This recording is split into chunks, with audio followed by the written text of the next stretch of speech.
Good morning, you all. Përshëndetje. Mirëmëngjes të gjithëve, përshëndetje. Faleminderit që keni ardhur në konferencën përshtyp të delegacionit të Parlamentit Europian, të Komisionit Afet të Parlamentit Europian. Më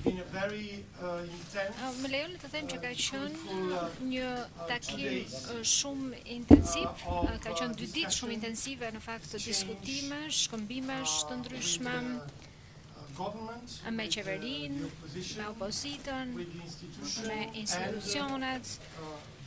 Dhe ka qenë gjithashtu shumë e rëndësishme për neve dhe takimi që kemi organizuar me shoqërinë civile. Gjatë këtyre 2 ditëve, antarët e Parlamentit Europian kanë patur mundësinë që të takohen, siç e përmenda dhe më sipër, me të gjithë liderët e opozitës, janë takuar gjithashtu edhe me kryeministrin dhe me ministrin e jashtëm në detyrë, janë takuar gjithashtu edhe me ministrin e brendshëm. Ndërkohë, sot paradite jemi takuar me kryetarin e Parlamentit të Shqipërisë dhe kemi pasur një diskutim goxha të frytshëm me disa organizata të shoqërisë civile këtu në Shqipëri. Është kënaqësia ime të kem këtu me ne së pari kryetarin e delegacionit, zotin Tunne Kelam, i cili do të mbaj fjalën së pari edhe që do të jap komentet, pikpamjet e tij lidhur me vizitën në Shqipëri dhe më pas do të dëgjojmë raporterin për Shqipërinë në Parlamentin Europian, zotin Tunne Kelam, i cili do të thotë ca gjëra sërish. Dhe pas këtyre, në qoftë se antarët e tjerë do duan që të flasin, edhe atyre do të jepet fjala dhe në fund do të hapim fjalën për disa pyetje nga gazetarët.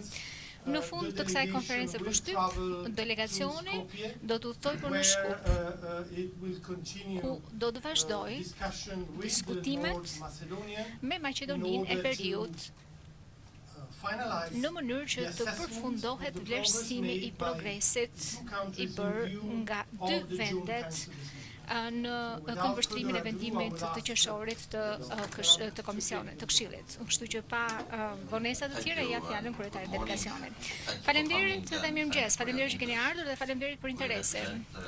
Ne jemi përfaqësues të delegacionit të Parlamentit Europian, pra Komiteti i Punëve të Jashtme të Parlamentit Europian, dhe në fakt jemi përfaqësues të 7 kombeve të ndryshme të Bashkimit Europian. Më lejoni të them që kemi ardhur këtu në atmosferën e shpresës pikë së pari, sepse ne kemi nevojë dhe jemi të interesuar që Shqipëria të mund të hapë dhe të çelë zyrtarisht negociatat për pranim për të bërë pjesë e Bashkimit Europian. Mendoj që ky objektiv është jashtëzakonisht shumë i rëndësishëm dhe mendoj që ky do të vazhdojë që të jetë objektivi më i rëndësishëm derisa të keni arritur në këtë fazë. Pra derisa ta keni përmbushur këtë objektiv. Sepse të gjitha problemet, siç e kemi parë, edhe në rastin e shumë kombeve të tjera, mund të zgjidhen brenda Bashkimit Europian. Pra të gjitha problemet e demokracisë, të shkeljes së demokracisë, të bashkëpunimit ndërmjet partive të ndryshme, pra të gjitha këto probleme mund të zgjidhen dhe mund të stabilizohen në kuadrin e Bashkimit Europian. Edhe për këtë arsye, më lejoni të them që është jashtëzakonisht e rëndësishme që të mos vonohet apo të mos shkaktohen vonesa të tjera në këtë proces. Kjo për shkak, domethënë të mos ketë asnjë lloj vonese për shkak të mosmarrëveshjeve kombëtare. Siç e thash, ne jemi po aq të interesuar që t'ju mirëpresim ju, që të mirëpresim Shqipërinë ndërmjet anëtarësimit të plotë të Bashkimit Europian, po aq sa mund të jeni të interesuar ju, shqiptarët, për të bërë pjesë e Bashkimit Europian. Ju keni bërë progres domethënës.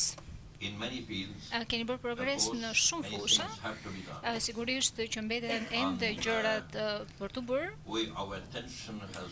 ndërkohë që vëmendja jonë së pari shkon në reformën e drejtësisë, në procesin e vettingut, Por dhe të gjitha këto po shkojnë mirë. Megjithatë, sipas eksperiencës tonë, gjëja më e rëndësishme është pjesa e zbatimit. Do më thënë, nuk është thjesht e rëndësishme që të kemi ligje të reja vetëm, por është e rëndësishme që t'i kushtohet rëndësi edhe zbatimet.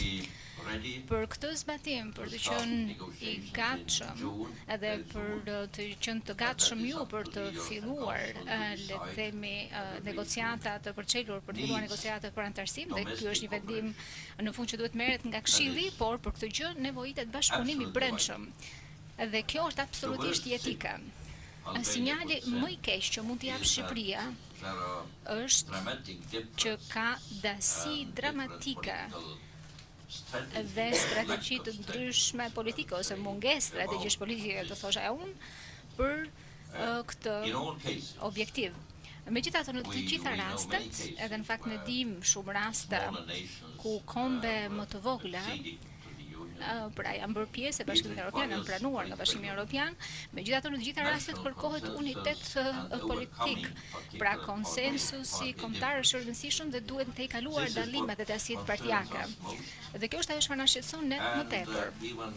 Dhe edhe pse jemi përfaqësues partive të ndryshme politike, ne jemi të bashkuar në qasjen tonë që në qoftë se Shqipëria është demokraci dhe në qoftë se zgjedhjen janë mbajtur, pra mund të ketë probleme për shembull me zgjedhje, po ato janë të njohura, janë pranuar dhe është rëndësishme që neve të aderojmë në institucione demokratike, sepse le të themi bojkotimi në vetvete nga parlamenti i përfaqësuesve më të lartë të njerëzve në vetvete përbën një sinjal shumë të keq. Kjo në vetvete cënon besueshmërinë e shtetit dhe të kombit në tërësi.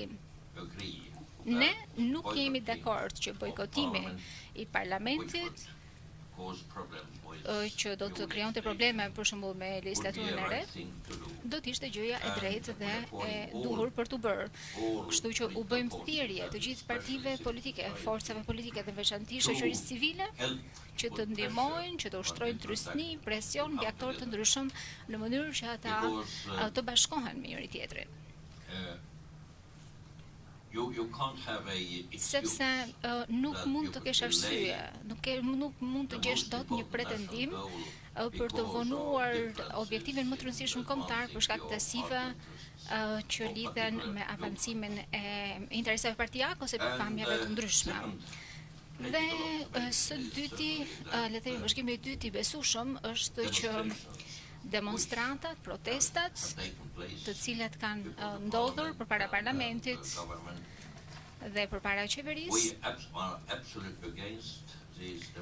ne jemi absolutisht kundër të protestave që të kthehen të dhunshme, në protesta të dhunshme, sepse kjo nuk është në mënyrë demokratike për zgjidhjen e problemeve. Dhe ne jemi shumë kundër, le të themi, nxitjes së dhunës nga partitë politike, sepse kjo është kundër stabilitetit dhe besueshmërisë së vendit. Kam dhe dy konstatime të tjera përfundimtare. Pasi jemi takuar me shumë përfaqësues të shoqërisë civile dhe pasi jemi takuar gjithashtu edhe me organizata të ndryshme të rinisë, përfundimi ynë është që Shqipëria ka nevojë për shumë herë më tepër hapësirë, për shoqëri civile vibrante dhe aktive, dhe se organizatat e shoqërisë civile kanë nevojë të kenë akses në institucionet e ndryshme qeveritare dhe duhet kenë mundësinë që të marrin pjesë në ligjvënie. Do të thënë ata nuk mund të reagojnë vetëm pasi miratohen ligjet. Dhe një tjetër gjë është që e ardhmja e Shqipërisë është rinia e saj. Ofrimi i arsimit të lartë për të rinjt do të thotë dhënia e aftësisë për ta që të shmangen idet, le të themi, për të larguar nga vendi. Mendoj që zëri i studentëve do duhet që të dëgjohet po ashtu nga qeveria sa i takon reformës në arsimin e lartë në vend. është në interes kombëtar që të merret parasysh po ashtu edhe pozicioni i studentëve dhe që tu ofrohet një perspektivë për të ardhmen këtyre studentëve. Faleminderit shumë për vëmendjen. Thank you, Mr. Kelam. Faleminderit zoti Kelam, faleminderit shumë. Dhe tani, zoti Fleckenstein, fjala për ju. Mirëdita të gjithëve. Gjithçka u tha, pavarësisht se jo nga ana ime, por unë do të përsëris vetëm ato 5 gjëra që mendoj që janë më të rëndësishme. Së pari, ne të gjithë mbajmë në mendje datën 19 qershor, pra vendimin që do të marrë Këshilli në Bruksel. Dhe ajo që kemi parë këtu, jo vetëm në lidhje me informacionin nga qeveria, por edhe nga misioni ynë dhe nga të tjerë, procesi i reformave është duke vazhduar, procesi i vettingut është duke vazhduar dhe këtë ka kërkuar Këshilli në mënyrë që të ketë një vendim pozitiv. Kështu që ne u bëjmë thirrje Këshillit që të përqendrohet në këto fakte dhe që në qershor të jepet drita e gjelbërt për çeljen e negociatave. Konstatimi i dytë është që ne nuk kemi dyshim që ky parlament do të vazhdojë rrugtimin e vet, ndoshta edhe me antar të ri të vetën, po kemi dëgjuar, po do të shikojmë. Kështu që të shikojmë pra se cili do t'jetë vendimi që do të merret në qershor. Opinioni, mendimi ynë në parlament me një majorancë shumë të madhe ka qenë i qartë si kristali dhe ne nuk besojmë që ka ndonjë arsye se duhet ndryshuar kjo pikpamje, ky vendim. Së dyti, ndoshta disa prej jush e mbani mend kur unë kam ardhur në fillim, për shembull, bashkë me, si më thon vllajin tim binjak, zotin Eduard Kukan, ka qenë një bojkot nga opozita, bojkoti i parlamentit nga opozita. Dhe asgjë nuk ka ndryshuar që atëherë deri më sot. Më vjen keq, vërtet, më vjen shumë keq ka ajo që është quajtur djegja e mandateve, pra bojkoti nuk është një mënyrë e përshtatshme dhe e duhur, adekuate për të zgjidhur problemet këtu në vendin tuaj. Ne presim që deputetët e zgjedhur të kuvendit të bëjnë detyrën e tyre dhe të shkojnë në punë. Nëse janë socialistët në Bullgari që ta bëjnë këtë gjë, apo PD-ja dhe të tjerë në Shqipëri, kjo është çështje parimore, kjo ka të bëjë me parimin. Nuk është ose, pra ku ne mund të organizojmë protesta në rrugët të tjerë, por jo në vend të kryerjes së diskutimeve në kuvend. Dje ne patëm disa shkëmbime të mira, ose shkëmbime me disa ndoshta ish deputet tashmë të kuvendit, pra ish antar së pari zotin Basha. Ai erdhi aty bashkë me disa udhëheqës të tjerë partish që e shoqëruan, pavarësisht se ishte ai që foli me ne. Dhe ne e bëm të qartë që ne e kuptojmë nga njëra anë argumentet e tij, por edhe sikur opozita të ketë tërësisht të drejtë në lidhje me akuzat që hedh, bojkotimi i kuvendit, duke bërë pra bojkot, ato nuk do të zgjidhin problemin në vend. Dhe së fundmi, dëshiroj të them që unë u befasova shumë, u çudita shumë, por dhe u zgënjeva shumë nga kryetarja e LSI-s. Për arsye se ajo tha vetëm një fjali, nuk është se foli me ne, dhe tha një fjali në fund të takimit, duke na thënë që ata e kanë marrë vendimin e tyre, që në Shqipëri ka nevojë për ndryshim pushteti, për shoqërinë, për vendin, dhe në rast se europianët nuk e kuptojnë këtë gjë, atëherë ky nuk është problemi i tyre. Ky është pra një mesazh i qartë. Dhe besoj që ata në Bruksel që marrin vendime dhe ata që janë në Shqipëri duhet ta kuptojnë dhe të kuptojnë pra se në cilën anë gjendet secili prej nesh. Thank you very much, Mr. Fleckenstein. Now... Faleminderit zoti Fleckenstein dhe tani fjalën për zotin Kristian Preda. Shkurtimisht, unë jam antari e EPP-s në Parlamentin Europian dhe jam koordinatori për çështjet e jashtme. Kam 3 fjali të shkurtra për të thënë. E para, që ju si kryeministër keni një optimist tragjik.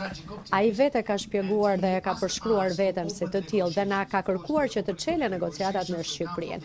Natyrisht që çelja e negociatave vjen nga shtetet anëtare, nga Këshilli, ndërsa ne si deputetë të Parlamentit Europian mbështesim çeljen e negociatave, pasi ashtu siç e tha edhe zoti kryeministër, ne dëshirojmë të flasim me Europën dhe është e rëndësishme që ne të bisedojmë, të diskutojmë, të negociojmë. Por më lejoni të them që është e rëndësishme që përpara qershorit shqiptarët të flasin me njëri tjetrin së pari dhe unë e ftoj kryeministrin që të bisedojë me opozitën.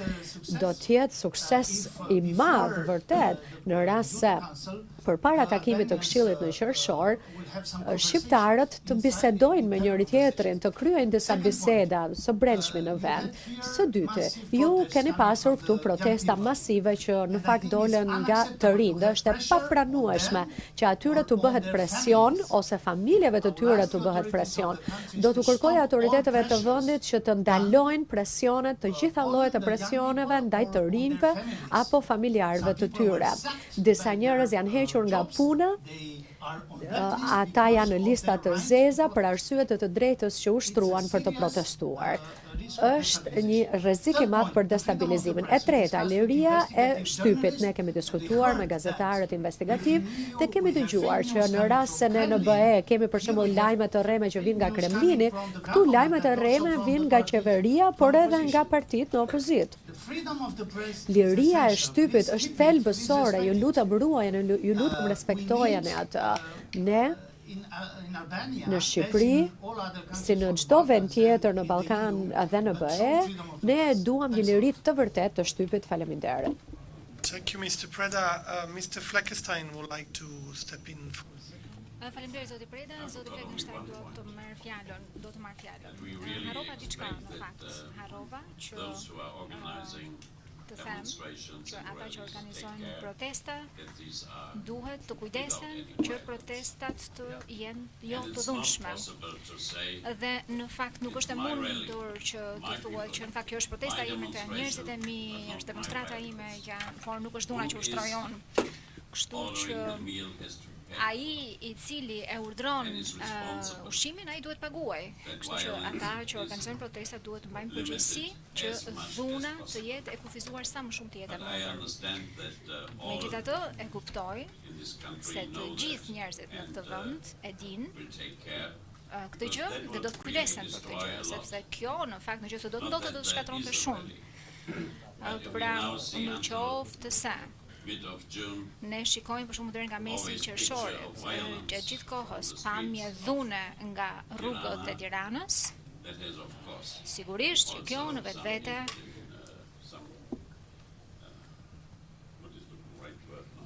do të kishte, do të ketë pasoja për diskutimet që do të organizohen në takimin e Këshillit në qershor.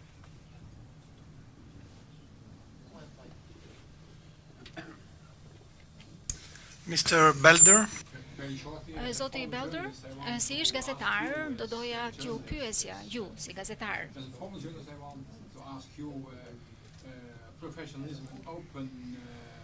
Doja t'ju thoja që cili është niveli i profesionalizmit dhe profesionalizmit dhe në fakt edhe mbulimi qartë i situatës në Shqipëri ka rol shumë të rëndësishëm për institucionet tona. Në fakt kemi organizuar një takim shumë interesant me OJQ-t, me gazetarët nga gazetaria investigative, Kam folur gjithashtu edhe me ambasadorin e vendit tim, i cili më tha që mund të ketë shumë censur dhe do doja të theksoja edhe një herë përpara jush që ju jeni përgjegjës për mbulimin e vërtet, për mbulimin e plot, real dhe të ndershëm të asaj çfarë po ndodh në vend. Kështu që nga vendi im në fakt ka shumë skepticizëm sa i takon zgjerimit. Megjithatë, unë jam ende pozitiv për çeljen e negociatave me Shqipërinë dhe për perspektivën europiane të vendit. Megjithatë, mund ta imagjinoni se ajo çfarë ndodh këtu është thjesht një arsye më tepër për persona që nuk duan që të kenë zgjerim të mëtejshëm në Bashkimin Evropian dhe që të kenë vende të reja kandidate për në Bashkimin Evropian. Kështu që juve si gazetar duhet i jepni le të themi mesazhin që respektohet dinjiteti njerëzor dhe demokracia është funksionale në vend. Shpërgjësia juaj si gazetar. Faleminderit zoti Belder. Siç thash, delegacioni duhet largohet. Megjithatë, përpara të largohet, do donim që ta hapnim fjalën për 2-3 pyetje, jo më shumë se sa 2-3 pyetje. Fjala për ju, gazetar. Zoti Veliu. Mohamed Veliu from Top Channel.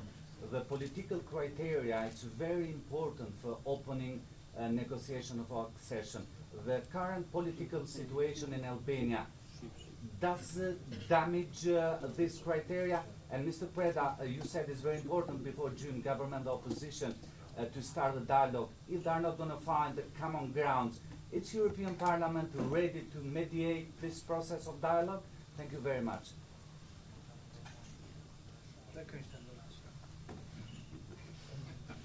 By all means. No, sorry. No. Përgjigja është jo. Mendoj që ka ardhur koha që ky vend të dëshmojë që mund të zgjidhë vetë problemet e veta. Nuk është viti i parë, por është 30 vjet pas rënies së regjimit. Dhe në qoftë se të gjitha palët do të dëshironet, jam e sigurt që ne do të mund të gjenim një mënyrë për t'i mbështetur ata. Megjithatë, mos na e transferoni ne problemin për t'ia zgjidhur ne këtë problem, por ky është një problem i cili do duhet që të zgjidhet nga shumica dhe nga pakica e këtij vendi. Do doja të thoja që kriteri politik në vetvete do thotë pasja një demokracie funksionale, jo pasja një parlamenti funksional ose gjysmë funksional. Domethënë ky në vetvete nuk është se është kriter politik, por sa i takon ndërmjetësimit, ju keni shumë ndërmjetësim. Dhe tani është puna juaj. Është problem i brendshëm i juaj për të gjetur gjuhën, për të mbledhur me njëri tjetrin dhe të ngriheni mbi interesat partijak. Dhe ne në fakt e dim që mbi 90% e shqiptarëve dëshirojnë që të jenë pjesë e Bashkimit Europian, gjë e cila në vetvete përbën një mesazh shumë të rëndësishëm. Pra kjo është mënyra se si duhet ta kuptojnë liderët tuaj politik për atë bashkohen dhe të bashkëpunojnë me njëri tjetrin.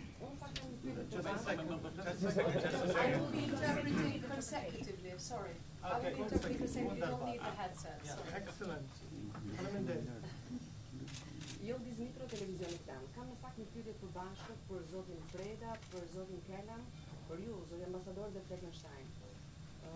Opozita tashmë është jashtë parlamentit, i ka djegur mandatet e saj, ka nisur protestat me qytetarët, ka artikuluar qartazi dhe prerazi që kërkon largimin e kryeministrit Rama. Ju e shikoni si zgjidhje krimin e një qeverie tranzitore pa kryeministrin Edi Ramën dhe që të jetë kjo qeveri që të organizojë mbajtjen e zgjedhjeve të parakohshme parlamentare? So my question is to Mr. Kelam, to Mr. Fleckenstein, to Mr. Preda, to you, Ambassador, to all of the members of the delegation. You have now spoken to all of the representatives here in Albania. You know exactly what is happening in terms of the abandonment or the renunciation of the mandates. Also, the opposition has made it clear in terms of the protests. Do you believe that, given the situation at present, the solution would be an interim government without Rama as prime minister, and an interim government at that would have to organize elections? Yes, thank you for the question. Faleminderit për pyetjen. Ne e kemi diskutuar këtë ide dhe kemi dëgjuar mendimet e ndryshme që ekzistojnë për këtë ide. Mendimi im është që Parlamenti është zgjedhur në mënyrë të ligjshme.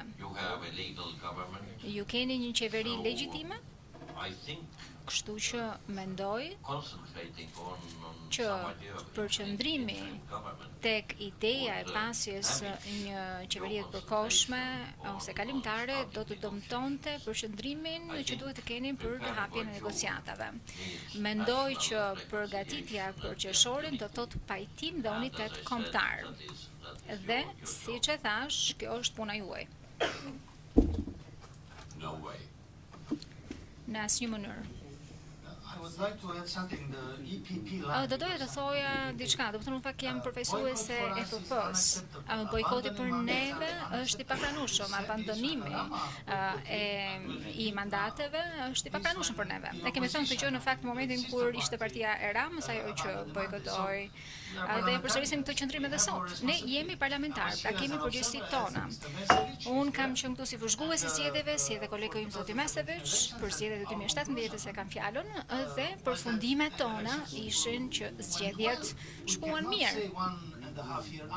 Dhe nuk mund të themi pas një viti e gjysmë që zgjedhjet nuk ishin të mira. Dhe kur e dëgjoj këtë gjë nga disa parti dhe kur ata thonë që le të themi përfundimet e bëra nga oficerët europian, nga zyrtarët europian nuk janë korrekte, më thënë të drejtë mërzitem pak.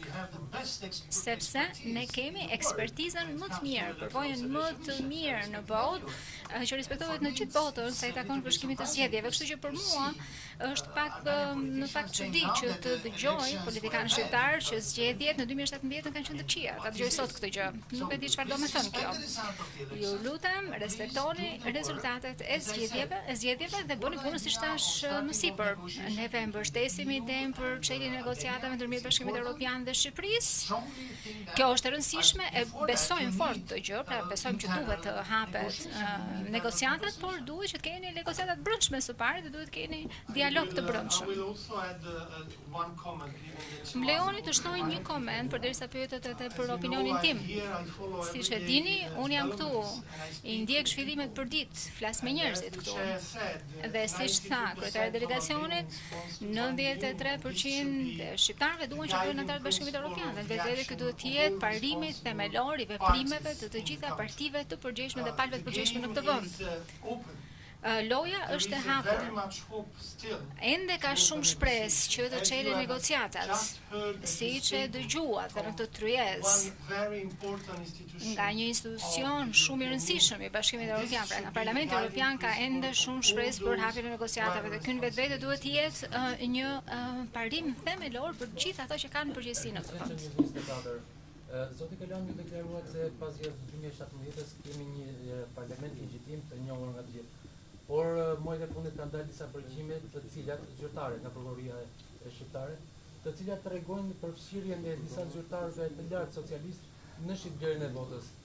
Ky fakt nuk e delegitimon këtë parlament dhe majorancën shpëndetare.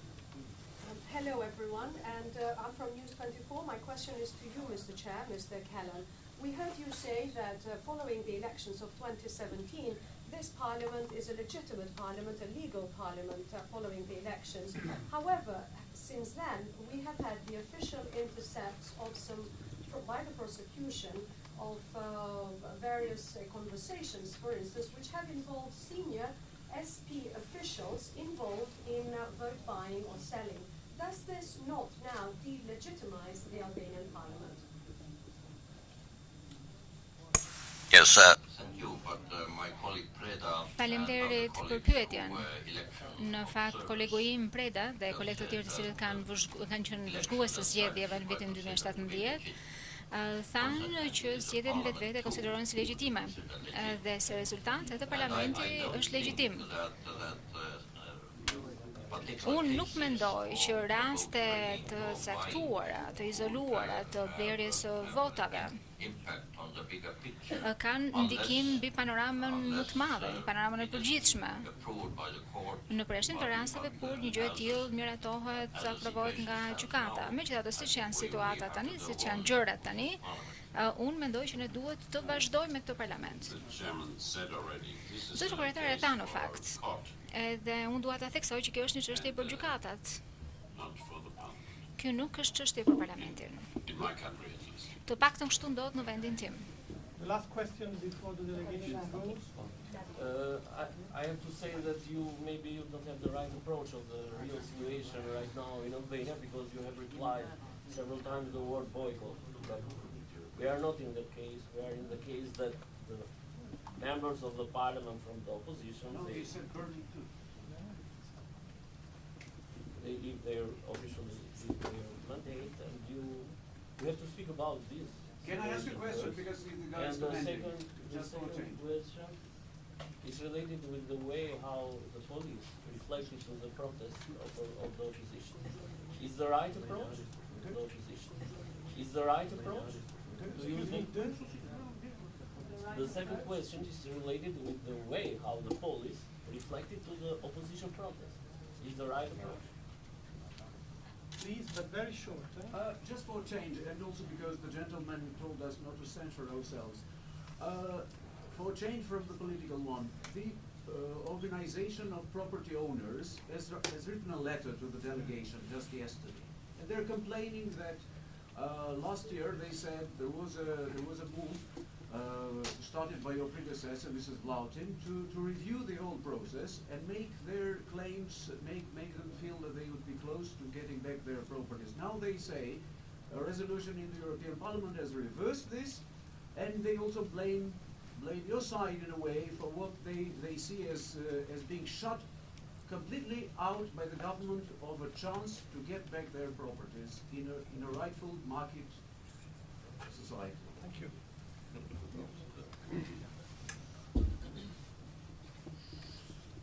To answer the last question first, Për të I'm a përgjigje bit pyetjes së fundit, më parë, confused. le të them që jam pak i konfuzuar, se sigurisht ne e dim që ka shumë probleme sa i takon pronave ende e kësaj dite. Dhe që janë probleme të cilat pa diskutim që duhet të zgjidhen. Megjithatë, unë nuk është se kam përshtypjen që dikush nga jashtë ekziston dhe thotë që kjo nuk është më problem, domethënë pronat nuk janë më problem. Pa diskutim që janë problem dhe problemi i madh madje. Dhe ne do të përqendrohemi për këtë çështje në vitet në vijim. Kështu që ju lutem, keni parasysh dhe jeni të sigurt që ne nuk do ta neglizhojmë këtë çështje dhe pa diskutim që kjo çështje nuk është zgjidhur përfundimisht. Ndërkohë, bojkoti ose djegja e mandateve, unë mund të them që, domethënë, dalimi vetëm ndërmjet këtij bojkoti dhe bojkotet më parshme është që në bojkotin aktual, domethënë, nuk është se jepen paranë, e themi, për bojkotin. Kjo është një qasje e drejtë, megjithatë nuk është zgjidhje për problemet politike që ekzistojnë në këtë vend, të paktën me sa i shohim ne ato. Ka një dalim, po, e them këtë gjë, po dhe nga pikpamja ime, nga vështrimi im, domethënë është pozitiv, sepse kohët, domethënë bojkotin e mëparshëm, të gjithë deputetët kanë marrë rrogën, gjithsesi pavarësisht që ishte në bojkot, ndërkohë që aktualisht nuk e marrin rrogën. Së dyti, më lejoni të them që kam parë që nga policia ka treguar përgjegjësi të lartë dhe shpresoj fort që një gjë e tillë mund të vazhdojë edhe në të ardhmen. Faleminderit. Shortly, Me pak fjalë, në datën 5 mars, javën që vjen, ne do diskutojmë situatën në Shqipëri pas kësaj vizite pra të delegacionit tonë të Komisionit Parlamentar të Çështjeve të Jashtme. Po ashtu, në maj do të vi komisioneri Han, i cili në 29 maj do të na sjellë raportin për Shqipërinë, po jo vetëm për Shqipërinë, por edhe për vendet e tjera në rajon. Kështu që ne do të vazhdojmë që të shkëmbejmë opinione për këtë çështje dhe të jeni të sigurt që mbështetja nga të gjitha grupet politike do të vazhdojnë në lidhje me çeljen e negociatave. Faleminderit.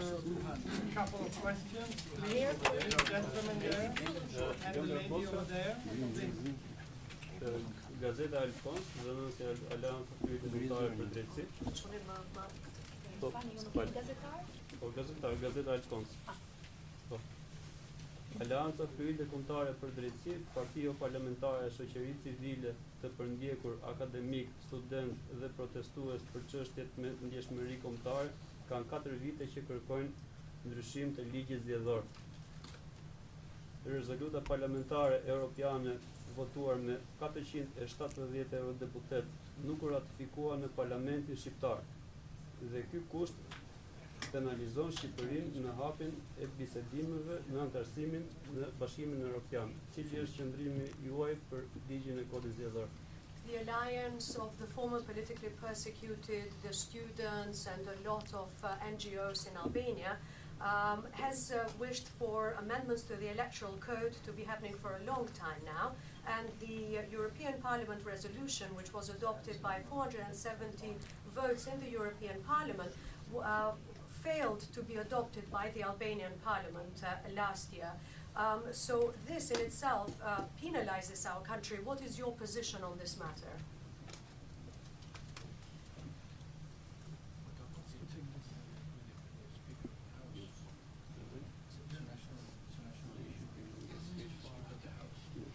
It is of course a pity that Sigurisht është për të ardhur keq që të dyja grupet nuk mundën të mbërrinin në një amendament të përbashkët. Megjithse mendova që të dy komisionet, të dy kryetarët e komisionit ad hoc në fakt kanë qenë shumë të kuptueshëm dhe mund të kishin prodhuar një amendim të përbashkët të akorduar nga të dyja palët, por është e qartë që mungon vullneti politik. Në fund, duhet të shohim në qoftë se do të kemi një ligj të ri zgjedhor dhe në qoftë se ky ligj i ri zgjedhor është në përputhje me rekomandimet e OSBE-ODIR-it. Dhe po presim për këtë gjë. Parlamenti është i gatshëm për të punuar dhe më pas do të mund të shohim rezultatet. Do ta kishim vlerësuar, në fakt do të kishte qenë shumë mirë në qoftë se opozita dhe majoranca do të kishin ardhur në një zgjedhje, do të kishin bërritur në një zgjedhje të përbashkët. Megjithatë, ato të cilët trajtojnë gjërat janë në rrugën e duhur, ndërkohë që ato që merren me politikën ndoshta nuk janë rrugën e duhur. Nga Shqia Televizion, Zoti Kelam, ju folët për progres në reformën e drejtësisë, ndërkohë që vendi është një krizë institucionale, nuk kemi gjykatë kushtetuese. Çfarë do të kishte ndodhur në vendet tuaja në një situatë ngjashme si kjo? Mr. Kelam, I come from Shqia Television, and you mentioned in your remarks the progress that has been made in Albania in relation also to justice reform. However, what we find ourselves in is an institutional crisis with no constitutional court. What would have happened in your countries if that were the case? Fortunately, this has not been the case. Fatmirësisht nuk ka ndodhur kështu në pjesën më të madhe të vendeve. It is yes, judicial reforms. Do not mean reforma gjyqësore nuk do të thonë ose le të themi mendoj që termi krizë kushtetuese është i përdorur jo në vendin e duhur, domethënë është një term goxha i fortë për të përkuar me situatën. Ndërkohë reforma gjyqësore janë diçka të ndryshme dhe ne vërtet e vlerësojmë që reforma gjyqësore ka bërë progres. Por, siç e thash, gjëja kryesore është zbatimi. Pra, ti sigurisht që nuk mund të realizosh dot të gjitha reformat në të njëjtën kohë, por fillimet për reformat janë bërë dhe Shqipëria është në rrugën e drejtë. Më lejoni të sqaroj lidhur me këtë pikë që reforma në drejtësi është në rrugën e duhur. Pra, Këshilli i Lartë i Prokurorisë, Këshilli i Lartë gjyqësor janë krijuar tashmë, kanë marrë buxhetin dhe strukturën në organigram 2 ditë më përpara nga Parlamenti, ndërkohë që thirrja për aplikimet për spakun ka qenë e suksesshme me 27 aplikime për 15 vendet vakante, po ashtu edhe Këshilli për emrimet në drejtësi duhet mbështetur në mënyrë që të mund të fillojë përzgjedhjen për anëtarët e gjykatës kushtetuese. Mendoj që reforma në drejtësi po progreson. Sigurisht që kjo mund bëhet dhe duhet të bëhet në një rrugë, le të themi me një lloj ritmi më të shpejt, por objektivat janë në drejtimin e duhur. Do doja të falenderoj të gjithëve për pyetjet, faleminderit dhe kalofshi mirë sot.